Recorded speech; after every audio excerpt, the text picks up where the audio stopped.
Bonjour à tous, aujourd'hui, taux d'évolution avec un sac à dos qui voit son prix diminuer de 40%, puis encore diminuer de 10%. Le prix final est affiché à 29,99 €. Deux questions. Quel est le taux de réduction global du prix de ce sac et quel est le prix avant donc ces deux démarques? La première chose à faire, c'est de, je dirais, faire un petit schéma qui représente ces deux évolutions. Donc vous avez une première évolution d'un taux de moins 40%. Une deuxième démarque, donc moins 10%. Et la donnée, c'est le prix final. C'est important. On va donc mettre ici un prix final 29,99 €. Ce qui nous intéresse, c'est le taux global et le prix initial. D'accord? Donc le taux global, c'est ici, quelle serait une évolution unique qui ferait passer du prix initial au prix final?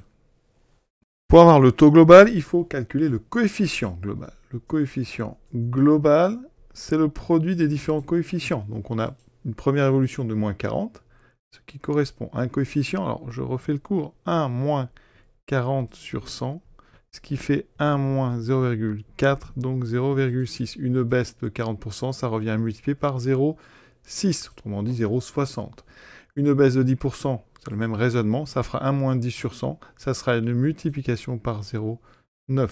Le coefficient global, c'est donc le produit de ces deux coefficients, 0,6 fois 0,9, ce qui donne 0,54. Donc mon coefficient global, c'est 0,54. Maintenant, il faut le taux global, sachant que vous avez le coefficient. Pour avoir le taux global, il faut utiliser votre coefficient, donc ici 0,54, qui correspond à 54%. Ça veut dire qu'ici, vous n'allez conserver que 54%. Donc il va falloir enlever 1. Et ça veut dire qu'il vous reste moins 0,46 converti en pourcentage. Ça fait moins 46%. Alors la formule pour passer de coefficient global à taux global, elle est simple. Le taux global, et si vous avez un doute, eh bien vous dites que vous êtes parti de 100. Vous multipliez donc par 0,54, il vous restera 54. Vous avez donc perdu 46 pour un départ à 100, donc on a perdu 46%. D'accord? Donc dans ce 0,54, pensez que c'est 54% qui va vous rester, donc vous enlevez les 100% que vous aviez, il vous reste donc une perte de 46%. Pour avoir le prix initial, eh bien regardez, prix initial, pour aller au prix final, on multiplie par 0,54. D'accord? On obtient 29,89. Donc si vous voulez faire marche arrière, vous allez faire une division par 0,54. D'accord?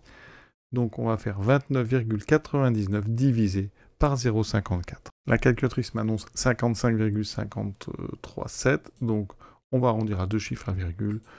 Donc ici, ça me donne donc à peu près 55,54 €. L'exercice est terminé. À très bientôt.